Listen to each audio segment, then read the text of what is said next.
We have Aremu Oluwatobi on the couch with us. Now, he's a relationship and life coach, and he enjoys sharing stories about God, love, relationship, and transformation. Now, he's dedicated time to speaking extensively on the matters of love and relationship. Today, we're going to be talking about relationship culture. Did you know there was such a thing as relationship culture? And, of course, the key to keeping the spark in relationships and marriages. Welcome back to the show. Thank you very much. It's always a pleasure having you. Same here. All right, so maybe there's someone watching right now that's never heard of relationship culture. Can we give them a little idea of what you mean?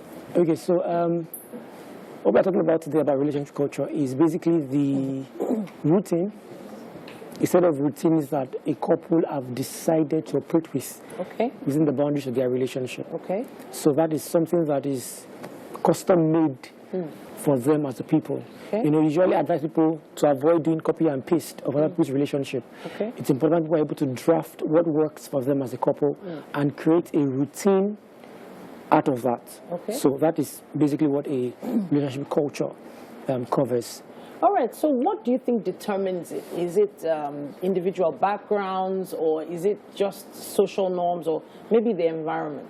Okay, so it's a combination of everything. Okay. So that's why it's important that one person should not be responsible for creating that culture. Okay. It has to be both parties. So somebody is coming from a different environment, they're both coming from different environments, then they must be able to come together and agree. So for example, if, say, guy enjoys traveling, Lily doesn't enjoy traveling. She rather watches TV. Can watch movie, Netflix, and chill. I'm sorry. So they are able to create a culture that balances both sides. Okay. Something that involves traveling and Netflixing and chilling. You get? Okay. So if it's just the guy that's creating it, most likely he will create something around traveling a lot more. But they must come together and create it, because the idea is supposed to keep your relationship spark on. So it must be something that is done together as much as possible. Okay, so is it possible to identify the culture before marriage, or do you advise that it's done before marriage? It's always best. Now, it always flows from relationship into marriage. Okay. So if somehow they couldn't establish that culture during their relationship, then it's key that it is done in marriage, because with marriage, it's easy to get into what we call see finish. Okay. And then, so it's important, even especially for marriage, is that they set up a culture where they can just keep keeping the spark in their relationship as much as possible. Okay, so before we go into keeping the spark up, I wanted to talk about different types of cultures. Like, for instance, now in this part of the world, we often see the male party being a little more domineering in nature, in terms of making a lot more of the decisions, especially financially, and decisions around what the woman can and cannot do anymore once they're in a relationship. And then you also have some where there's some kind of agreement or consensus as such on what they're going to do. So if someone finds themselves in a culture that they're not really comfortable with, what would you advise they do? Okay, that's why one of the key things we talk about that is instrumental in relationship is communication. Okay. So if you are getting, as a lady, for example, you're getting involved with a guy that comes from a place where he believes that it is what I say, everybody follows. But you are coming from a place where you see your parents always discussing everything and they agree on it. Okay. But this guy wants to be, I say, you follow. But you are coming from somewhere else. It's key that you talk about it, you communicate and discuss. This is where I'm coming from, this is where you're coming from. Let's find a middle zone that works for both of us. Okay.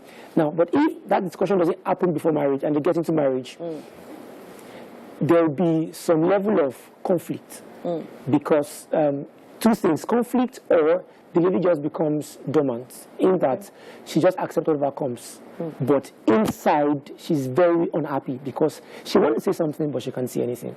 And of course, before long, the spark in their relationship begins to die off. So it's key that there's a communication and they agree on what to work. Okay, so I would like to come from maybe the man's perspective now. Maybe he's married someone who wasn't really happy with the culture that he was used to, or he had already put in place. For instance, maybe he's the aggressive type.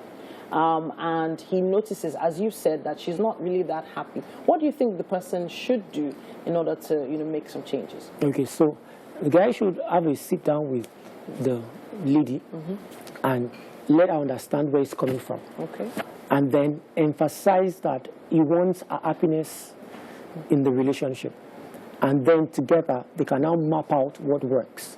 So ask questions. Do you rather I tell you? Because really, there's some ladies that actually would rather that a guy is aggressive. You tell me what to do.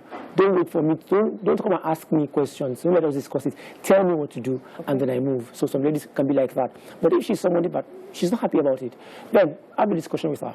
Okay, I know that I like to tell you what to do and move, but let me hear from you. How would you want us to work this together?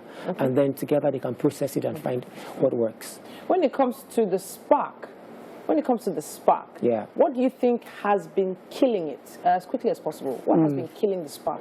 What I said before, see finish. Okay. Routine that is no longer exciting. Okay. So that's why it's important that they come out. So 30 days in a month, let them have specific days. Okay. So say 7th, 14th, but we do something exciting, something different here and there. So all right.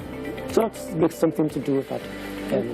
Keeps the spark on. Thank you so much for coming to join us. It's been an amazing month hanging out with you on our relationship segment. Thank you so much. Please reach out to us on social media. Use our hashtag WakeUpNigeria on TVC. Talk to us about how you feel about this particular topic. Let's take a quick break and be back with more.